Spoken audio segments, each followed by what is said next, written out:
Thanks for staying with us. As we mentioned previously, the ladies and I are really deliberate in trying to help young female aspirants in this coming 2023 elections, give them our platform to tell us about their ambition and what they want to do. So today, joining us on the show is another female presidential aspirant. I think the only one so far that has been cleared.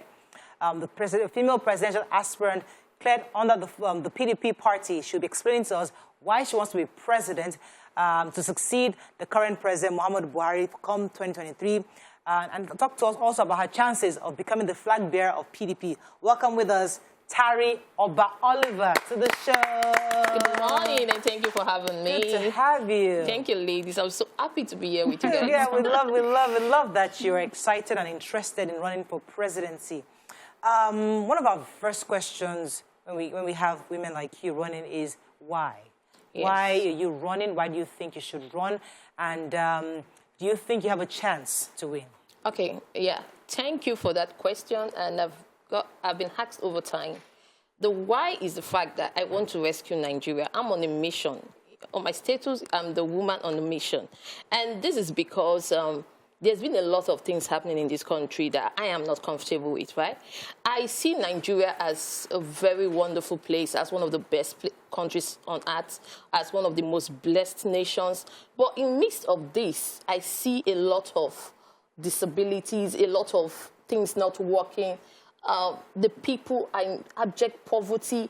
And in this case, it's even worse with the woman. I run a foundation. My foundation is into maternal health and the girl-child education. And every single time I get called from states all over the country, like a woman has been kidnapped, someone is being kidnapped, she's been raped, she's been sexually abused. And I just fear for the Nigerian woman because I feel it's going to get to a point where even right now it's happening in some places in the north that they will just come to your husband's house and take you away. So if the men are not going to defend us, I think we, the women, we are capable. There are mothers that have done it in the past. And I believe that right now we should stand up for it. And it's not just only about advocacy. You should come out and get elected. My vision is the United States of Nigeria. And the agenda I set out to achieve this vision is the set agenda. It is called security, electricity, and technology in that order. Because I believe that security is the foundation of a nation. It is entrenched in the Nigerian Constitution, Chapter 2 says the primary responsibility of government is to protect lives and properties. And if the lives are not protected, how do you talk about economy? How do you talk about other sectors? And we are talking about our economy is declining. We all know that the only way to have a thriving economy is to balance your import and your export. Now, if you don't have electricity, what can you actually do?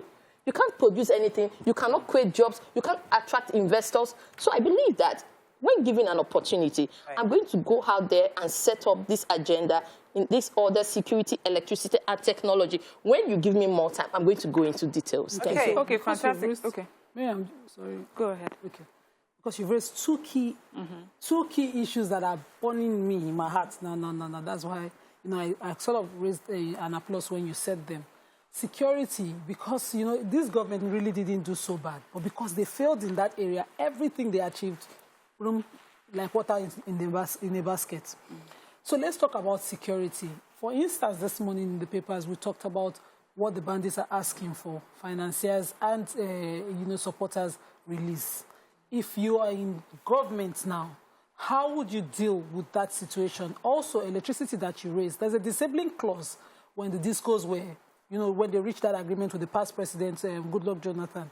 And that clause is why this government is saying we cannot just disable, take over all the discos. We need to continue to manage them. What would you do, if these problems persist and you need to take out the discos? What would you do exactly? Okay, so let me start from electricity. Let me start from security. Now, we are running a system of security that has never worked, that will not work, and even in the future, it will not, no matter how. So I am saying that it doesn't matter if people don't like me or not, or you think I'm too young, but take what I'm saying. Security has moved beyond equipment into human security. What that means is that your most valuable asset in security right now are the human beings. Now, we know we are a country of over 200 ethnic groups. What sense does it make for you to take someone from Calabar, because you trained him for 6 months, you deploy him to Zamfara to provide security? He does not understand the language. He does not understand the terrain. He doesn't look like the people. He becomes a soft target. And when you are trying to fight security, information is key.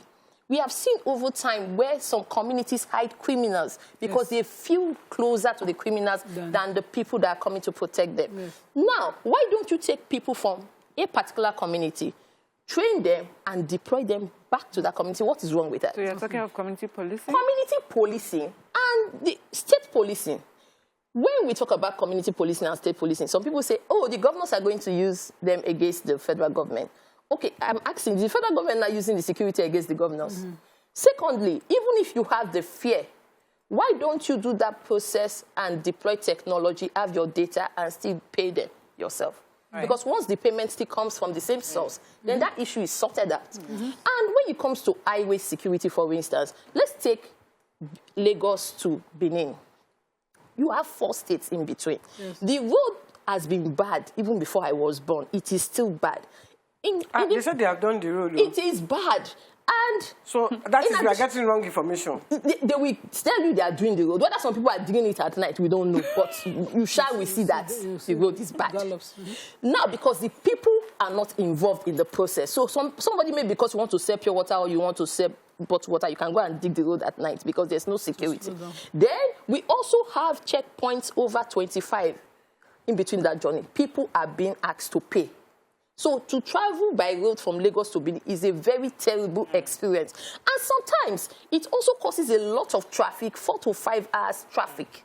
There was a day I got to that point, I had to turn back to Lagos. I couldn't continue the journey some time ago. So what am I saying? The 4 states governors can come together, have a partner that can come in and give us the good roads, toll that road. From the money you make from the toll, deploy highway security, special highway security. It doesn't matter if they are from the 4 states.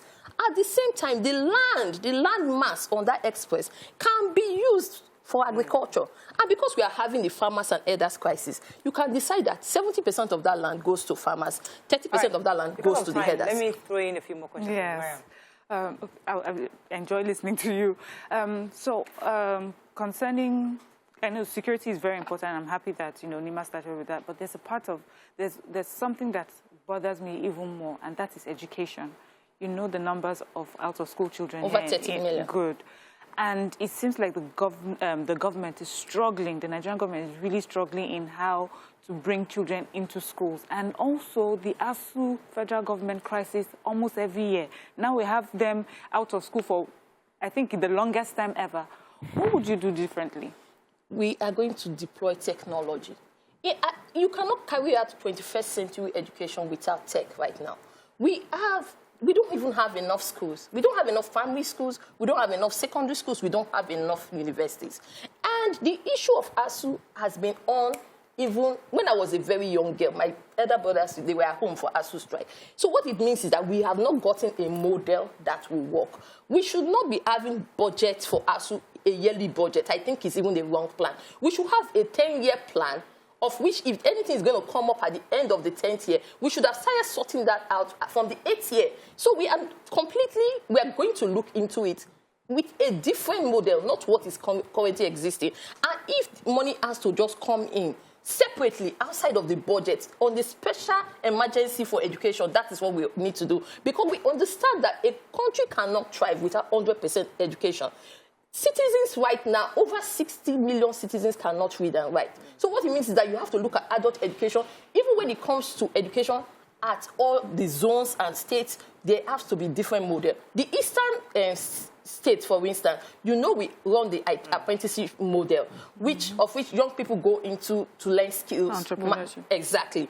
We need to be able to deploy education at that point. So even if it's 2 or 3 hours a day, even though they are learning entrepreneurship, they should be able to get educated within the market premises. Right. And once you sort out the issue of electricity, that means the generators are not making noises. They can actually have a mini kind of classroom. Let's talk politics for a minute, because I know you run for, your parents are from Niger Delta. You were born in Ibejileki, Lagos State.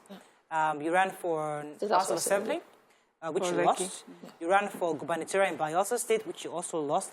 Now you're running for presidency. And what has changed within the political space? How are you going to get the ticket for president? Because I know right now the issue with PDP is that, do we open the ballots or do we have the zoning? Do we have an open ticket where we decide let the delegates select?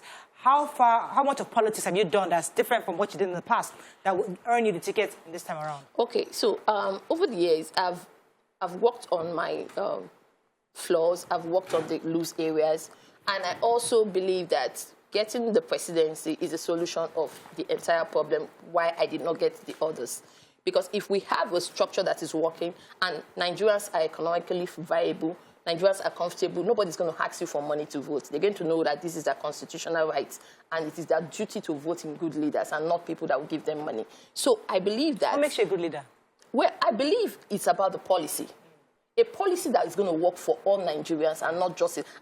I'm contesting from Imo State. My husband is Igbo. I've been married for 16 years. I could as well come up and say, oh, it should be zoned to the east, right? But that's not the solution of this country's problem right now. Also, those that are talking about zoning, you cannot blame them because everything is centered in Abuja. So it seems that your lifeline is connected directly to Abuja. But by the time we decentralize, your education has no business with Abuja, your livelihood has no business with Abuja. Everything you know is your local government chairman. So your focus will change. How about the structure? Yes. Structure. Yes. So, the only solution to this country's problem is to decentralize government. So that way, we will go for competence, we will go for character, we will go for consistency, and we will not be looking at zoning. I am here to solve that problem. You sound very impressive. I like your confidence. I like everything about you. The question I need to ask you now, apart from the people that have the power inside your party, are the big, with the big cash, apart from that one, let us assume you don't win the primaries. Are you willing to work with one of those big names, big wigs? I don't want to cast any aspersions on any of their characters. Yes. But I have very little confidence in a lot of them. Are you willing to work with any of them to implement these ideas that you have? These policies, this idea I have, even if this present government steals it, it will work. And that's why I'm throwing it out open. It's going to work. Decentralization is the only thing that can solve our problem. Decentralization is the only thing that can make the man on the street that does not know anybody in Abuja succeed economically, and government is able to earn tax from that person. So I am not in any way, I don't have that kind of mindset that if I do not get the ticket, I'm going to leave the party. I've been in the party for 19 years. And of course, you know, by the time I get the ticket, I need others to support me. I can't do it on my own. It's never been done like that. So if and when that's what I'm saying, that the party has a responsibility, like they've always done, to ensure free and fair elections. That's why I'm not interested in. All right, Tari, let me throw this in to add to what YK said, because we've done this for many years. I mean, we've been through a major election, and we've seen people come out like you, knowing that they might not win, quotes, saying, and just trying to make enough noise so they know I'm here, so that when you start sharing the goodies, you know that I have spent money, and you can share some to my side. That's what we have seen. Is that what we're seeing here? Because you're clearly sure that you have the numbers to get the ticket? In the business of politics, it is 100% confidence. That is what it is, nothing less. Because if you are not confident, you will not even push much. You know, my colleagues, my senior colleagues, I call them, from the same constituency. I'm representing the women, the youths, children, people with disability. That's my primary constituency. They've been going about for the issue of zoning. And I said, it's fine. Consensus is okay. But when you guys come up with your consensus, I'm going to contest with whoever you guys are bringing. And that's it for me. Nothing less than that. You're not conceding anything. Nothing. Yes. What do you feel about the people in your party, the big wigs now, who jump like grasshopper from party to party? But you say you've been there for 19 years. 19 years. But I know that in the two leading parties, APC and PDP, the politicians keep jumping. Yes, like grasshopper. From party to, what do you feel about those ones in your party that have jumped ship and come back? For me, I only say when people say the party has given concession to women in terms of the fund, I say because the party has seen that women are very consistent. The party has seen over the years that women, when women are standing with you, they are just there. And that's what it is. At the grassroots level, at all levels, we have done the work, we are working, and it's time for us to take leadership. So I am saying that whoever wants to jump, you can jump. But at this point, I think it's the time for the party to look into gender zoning. Yes. Okay. And zone according to gender. So the next question will be our debt profile. That we're constantly and continuously, piling up debt. What is your plan? It's not a spiritual problem. It's not, because other countries fund their budget with about 50 to 55% from taxes. In the Nigerian case, it's less than 5%. Who is paying tax? Over 65% of Nigerians are in the formal sector. They don't know government. Government does not know them. When people are providing electricity for themselves, doing stuff for themselves, you want to come and tax them? Or you are not even providing basic security. And if you cannot attract investors, you will borrow. That is what it is. Because nobody is interested in coming to invest. And you need money for projects. If you are saying that you're borrowing to fix a road, what is there in bringing in partners to fix the road and they tow the road and everybody's in partnership? But because those people know that they cannot come into your country, there's insecurity. There's an aversion Nigerians have towards tolling roads. So when presently the Badagry Expressway is being constructed, and I just noticed that, the diversion into Festac through 3rd Avenue, they're building tolls there. Even me, when I paused there, I took pictures and I smiled that, may this see the light of day, because I know Nigerians will fight. The toll being built at the Alafia area, really, they're already demolishing it before they even started tolling it. So what exactly would you do to convince Nigerians to pay back? For the highways, I'm not so particular about towing internally, because there's really no need for that. There are other ways that you can ensure that you get money. But for the highways, we need to, because over the years, government has proven that you have to travel by road, but keep your money for ransom by the side. So if you look at the money for ransom and you look at 100 naira for toll gate, of which people are even paying more, because by the time you have several checkpoints, you can ask people traveling. It is frustrating. Sometimes you have to keep like 10K, 5K aside just for those checkpoints. Nobody is going to charge you up to maybe 100, 200, maximum 500 for a toll. So if they look at the value as against what they're experiencing now, because the reality is that we don't have the money, so what do? We don't have How much of Nigeria do you know, Tari? Because sometimes you think many of us from the South, we're so guilty of it. We look at Nigeria from our own small map here. But Nigeria is huge. There's northeast, there's northwest, central, and all that. How much of Nigeria do you know, and how much of it, how do you think you'll be acceptable into certain regions? When I tell people that I'm a symbol of Nigeria, my maternal grandmom, she's from Oyo. My paternal grandmom she's from Tiv, Benue State. And I started doing business at a very early age. I was going to Kano, I was going to Jos, until they started cutting people's hand with gold. That was when we stopped that business. But that was in Nigeria that I experienced that you can actually just travel from Benin, get to Kano, book a hotel, stay, nobody is harassing you, you buy your goods, you come back, same thing, Jos, and all these other northern places. So I'm just asking myself, what happened? Where have we gone wrong? So we need to be able to get to a point where we understand that the average man on the road is not your problem. The problem is the structure. If you do not have a structure that can work for everybody, then you're not going to get anywhere. That is why we have Nigerians that can go to America, stay a year or two, and start feeding the indigents in that village. With all your full indigenship, you cannot feed yourself. Your land is of no value. Because we have a crude mindset of somebody moves from one state to the other, the person becomes a non-indigent within the same country. So why don't we run a state policy that every citizen will be a resident of that state and the governor will take charge, and because somebody needs to be held accountable. Right now, there's no accountability at all levels. So how do you balance it with history? Because when you talk about indigenship, history comes in. People who've been there, who did everything, who own the land. Presently in Lagos, you see this clash between the real Lagosians and wondering what is happening in our state. When they see a lot of strangers coming, claiming, and they cannot I don't see any southerner going to the east, the southeast particularly. I'm saying it with all sense of responsibility, and boasting about owning a property or a business they are thriving. But they are thriving everywhere in the country. So there's a cultural mentality that has to be. It's a very long process. Because I tell people, I was having this conversation yesterday, why people are holding and say, this is not my thing, this is for the people of the state, is because there's scarcity, right? But if there are lots of jobs and you're looking for people to fill in, are you going to bother where somebody comes from?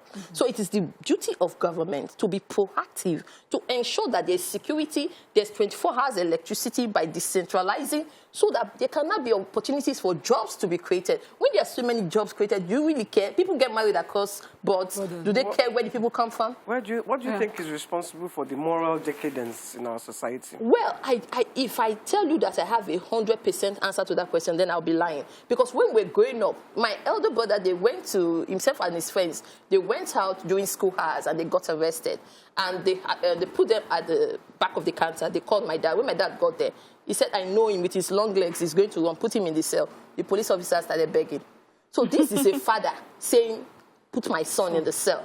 You know, but I don't understand what's happening now. Parenting, if it is corruption, you can still trace it back to corruption, because if the government schools were working, then you are not going to stop anybody from disciplining your child, right? But is discipline really the issue? No, lack of discipline, that's what I'm saying. Is it really the issue? It starts from the foundation, because it is from the childhood people grow to become certain kind of adults that I don't know the kind of adults we have now. Let me get a few more questions. So there are a few issues that we have. You know, we have the main issue: security, electricity, death profile. But then we have some inner issues that, you know, boil over sometimes. You remember when the youth came together and were demanding better treatment from our police? You know, this is the police force is meant to protect us, but a lot of people will tell you of some extrajudicial things that they will say was meted out to them from that, from the police, the military. And so what has happened is that we have a group of young people that do not even trust government, whoever is in government. How are we going to marry this new, you know, your government with youth that have a distrust for government? So you have to go back to the foundation of why is something happening. If you take somebody from, like I always say, Akwa Ibom, and take to Kanu, nobody knows the person in that community where he's serving. There's no accountability. Now, you do not have data to track. So this person can just wake up one morning and say, I'm going to shoot you, nothing will not happen.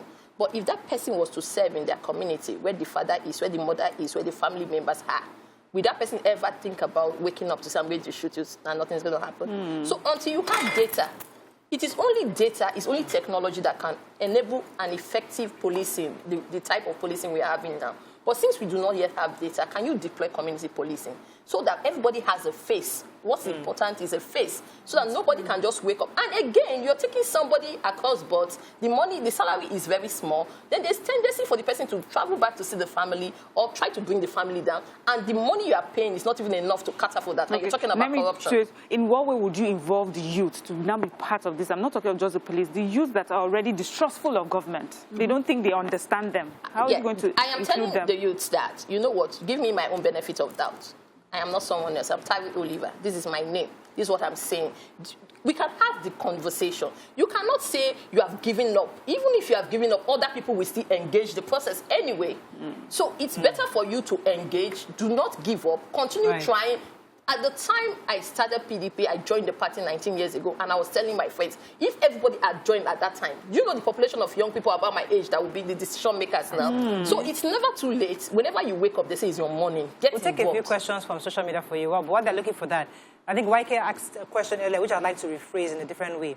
Because I read in the papers today that everybody, all the key presidential aspirants are in Abuja. They are lobbyists, having sleepless nights all night, trying to, in fact, they are wooing the governors to sway delegates to them. So nobody's sleeping. Who is bankrolling you, and how you look very confident and almost sure they're getting this thing? Some people are having sleepless nights in Abuja. How are you trying to ensure that you get your delegates to vote for you? What are you doing so far political-wise? Yeah, as a young person, you cannot go with the same model the older people are going with. You're going to fail even before you begin, because you don't even have as much resources as they have. So you must think outside the box. You must think about other ways of reaching the delegates, and that is what I'm doing, and I'm not telling anyone my tricks. Yes, because the delegates are masses like me. You and I, They have been victims. Their family members have been victims. Now, aspirants are going to them like they matter, right? But you know that the last time anybody called you was 4 years ago. And probably the next time anybody is going to call you is another 4 years. So what it means is that you have to take the decision, not for yourself alone, but for your children and your children unborn. Anybody that is refusing to decentralize is not even beginning to solve the country's problem in the first place. So, and I'm scared, I'm very worried that a lot of people might not want to do that.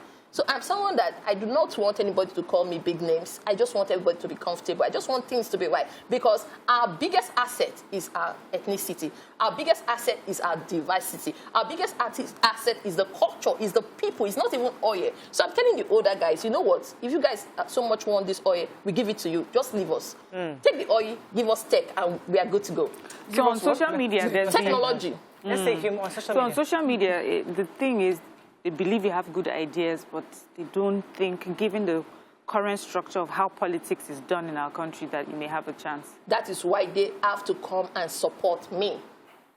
Belief is free. Faith is free. Hope is free. You're not going to pay any money for that. We have young people right now that would rather influence for people that can pay them than influence for you. You guys right now, you can see the good job you are doing. The media has been one of my biggest source of inspiration, support. You guys are the fourth estate of the web, and you guys are doing your job so well. So if everybody can be like the media that give the citizens an alternative view and everybody to be visible, I'm sure that the support system is going to just be there. It's not just about me alone. It's our projects. It's us. There are many positive comments here. Prince Justice Igita says, I see Tari Oba as a visionary leader. Olusegun Olajide, Tari to me has fantastic ideas and I wish her well. And then, but Oladide is asking, the question is, who is bankrolling you? God the Father, God the Son, God the Holy Spirit. How much is the PDP presidential fund again? For the women, it's less than 10 million. And I've been, over the years, I've impacted lives. So the market women came together and were able to support me. And we So you have your ticket already? Yeah. Done, submitted, everything. Oh, fantastic. So you're confirmed. Yes. Spring, clear, confirmed. PST Digital says, it's easier said than done. God plans through... good plans from you do. So you know, Nigeria might not be as complicated as we think. You know, it could be just somebody's simple idea that just looks like so trivial sometimes. You think that can actually solve our problems, you know. But there was something I wanted to go back to. You said we need policies, and I can almost argue that we have policies. Yes. It's plenty. The people obeying the implementation. It's implementation. Yes. Enforcement. Yes, that's what I'm saying. Enforcement. Yes, it's implementation, is to enforce, is to monitor. That's why I'm saying that you cannot do anything and succeed without getting the people involved. Let's take, for instance, there's a contract from Ngopala to build the road or to maintain the road. And the contract, in the process of bidding, people from that community bidded. And everybody saw that, okay, let's have the names of the companies up. Yes. And they go back and check the back end and see that, oh, there are some corrupt people as board members. No, we don't want this. Then they finally select one. Then the government says we are disposing 70% of the money. And the entire citizens know. They will monitor it. You don't even need, they will be the ones to monitor because that person knows that if he doesn't do that job, the entire community will come for you. But when you have a system where people bid for contracts spiritually, they execute it spiritually, nobody is held accountable. That's the problem we have. Nobody is held accountable spiritually. But you know, many people will tell you that the government that we have today is a reflection of the sort of people that we have. So the corruption up there is the corruption within our communities. Yes. So are these the people that you're saying will monitor these projects done and make sure that it's done without corruption? No, let me tell you. The only reason why people protect corrupt people is because of the ethnic bias. You see, somebody tells you that my problem is the man in the north, my problem is the man in the south. But when you know your problem is close by, they will wake up. Let's trickle it down to the final, you know, the grassroots. That's the local government. And recently my business place had someone from local government come, rather than say that, where are your paperwork, or these are the paperwork that you're required to have, just came in like a nomonile and carried my machines and left. Yes. And he was going to go to the local government. I would have arrested him as stealing. But that local government is backing him as doing his job. How do you clean up a Nigeria? It is that's a big question. That is why, if you noticed, that's why I said I'm going to go in the order of security, electricity, and technology. Right? Do you notice that when officers started noticing that people can record them and send, they became well behaved? these are issues that citizens are going to engage, name and shame. So when that kind of thing is happening and there's camera to record and all of that, then it comes to the fore. People now understand that there's a minimum level of behavior that is expected. So it's the entire Nigerian system that will be overhauled, but it's a lie to believe that you can do it overnight. You have to start from somewhere. And well, let me be sure I get you. I think something is ministering to my spirit. Okay. Because when you said the set, so imagine we apply SET, that's your security, electricity, and drugs. Apply it to healthcare. Yes. Apply it to education. Yes. Apply it to all this. Agriculture. Interestingly, it might work. You secure the hospitals, yes. give them electricity, yes. and then apply technology. Yes. Hey. Everywhere. Technology is going to drive the entire sector. Every other sector is tech-driven. Okay. Right now, you can actually sit in Nigeria and work remotely in US. Yes. We all know that. So we just need to be able to move in. The era of oil has gone. We lost it, but now we should not lose tech. Madam, let's not forget. Remember those Kano votes? It was 4 million that just showed up from one place. You know, these are things you have to contend with. Was it 4 million that showed up from somewhere in Kano? Here that are saying you have not held political office before. So why don't you go for either Senate or governor before you think of running a big country like Nigeria? That is the problem when we become career politicians. When you get into the career politician angle or the business of being a politician, you wake up, you see people pregnant in your house, you have to pay hospital bill, you have to pay rent, you have to marry wives for people, you have to attend dedication. Yeah. You become so involved and indebted in the system that you are just looking for a way to get back. And it's not a spiritual problem that we are here. Most of the politicians you see, they are indebted. It's a circle of garbage in, garbage out. So if you say, why didn't I start from where? I would not be able to make any change if I started from there. You're inheriting responsibilities. You are inheriting responsibilities already. And Nigerians have to stand up and defend their land. You have to contribute. The period of election is not a period where you start building houses. Some people, they build their houses for 4 years. The first 4 years when they collect election money, they lay foundation. The next year, they take it to NITA. The other 4 years, they roof. And your children are suffering. This is the money that was supposed to go for healthcare, education, all the sectors that you are eating. We should stop eating up our destinies. Right. We gotta go. Tari Oba Oliver, Madam President. Yes. We wish you the best. I would love to be able to say that someday, Madam President. We're going to give our platform to women running in all sectors. Let us know. You can reach us on our Facebook page and our Instagram pages. We want to give this platform because after the National Assembly did us, that bad thing they did us, that 5 bills that they threw out, we said, no, we must give this platform to women. So we are happy that we're able to share this platform with you this morning. Why can't you say something? I just want to say that if she doesn't win, I pray you win the presidential ticket at least. If you don't win, they must use you as the debates. You are the one that will throw questions to all those people who decide that they are party. You are the one that will That's throw. That's all we can take, Waike. We have to thank you so much. We wish you the best.